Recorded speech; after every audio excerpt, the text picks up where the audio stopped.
दोस्तों, सीता मंदोदरी की पुत्री नहीं थी।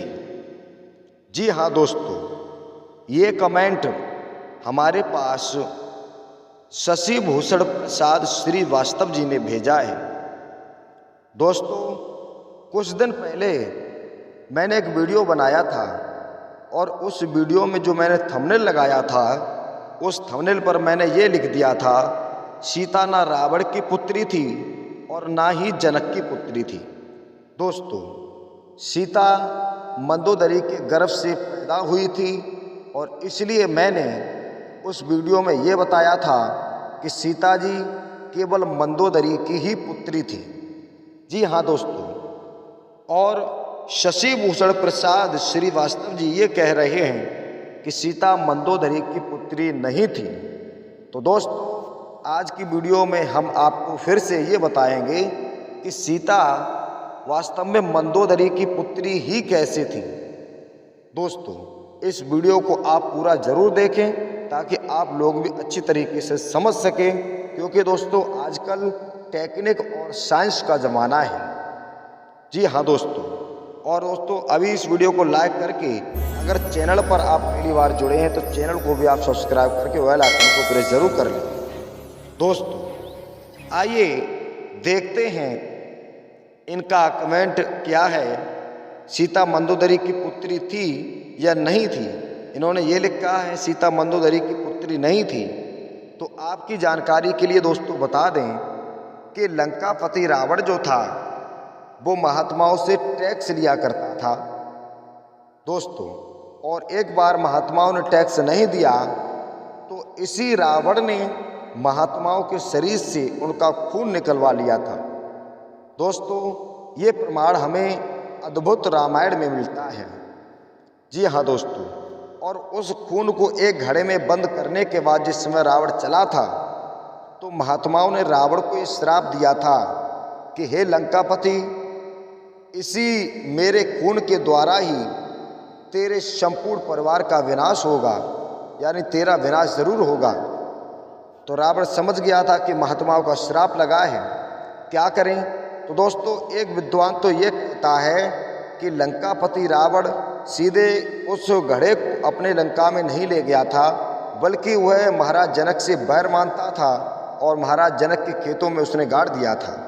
दोस्तों, एक विद्वान ये कहता है, लेकिन दूसरा यहीं पर विद्वान ये कहता है कि वह उस घड़े को अपने महल में ले गया था और मंदोदरी के पूछने पर लंकापति रावण ने यह कह दिया था कि इस घड़े में जहर है, यानी विष है, इसे देखना नहीं और ना ही छूना।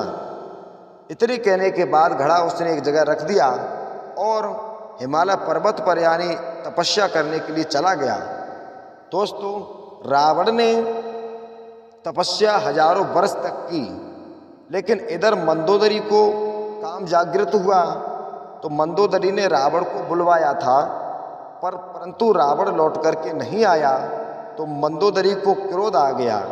उन्होंने सोचा ऐसी जिंदगी से तो मर जाना ही अच्छा है, चलो इस जहर को ही पी लेते हैं और हम अपना आत्महत्या कर लेते हैं। दोस्तों, लेकिन उस घड़े में खून था और इस घड़े में खून होने के बजाय यहाँ पर भी दोस्तों एक पर्दा पड़ा हुआ है। कुछ विद्वानों का मत यहाँ पर यह है कि उसमें खून नहीं बल्कि महात्माओं का तेज था श्रोताओं, और उस खून का पान मंदोदरी कर गई थी दोस्तों। और जैसे ही मंदोदरी ने पान किया है, प्रभु की कृपा से मंदोदरी गर्भवती हो गई थी, क्योंकि उसमें महात्माओं का तेज था। ये दोस्तों प्रमाण अद्भुत रामायण से हमें प्राप्त होता है। मंदोदरी गर्भवती हुई। अब धीरे धीरे करके सब समय व्यतीत हुआ तो मंदोदरी गर्भवती थी तो उसने सोचा कि हमारे पति यानी लंकापति रावण जो है महलों में नहीं है, काफ़ी दिन हो गए हैं, समाज के लोग क्या करेंगे, मंदोदरी के गर्भ कहाँ से ठहर गया।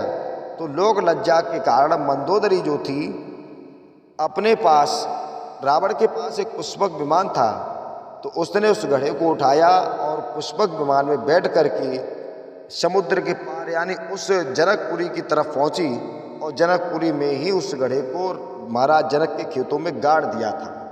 श्रोताओ, ये कहानी हमें अद्भुत रामायण से प्राप्त होती है, जैसा कि हमें रामायण में प्राप्त हुआ है।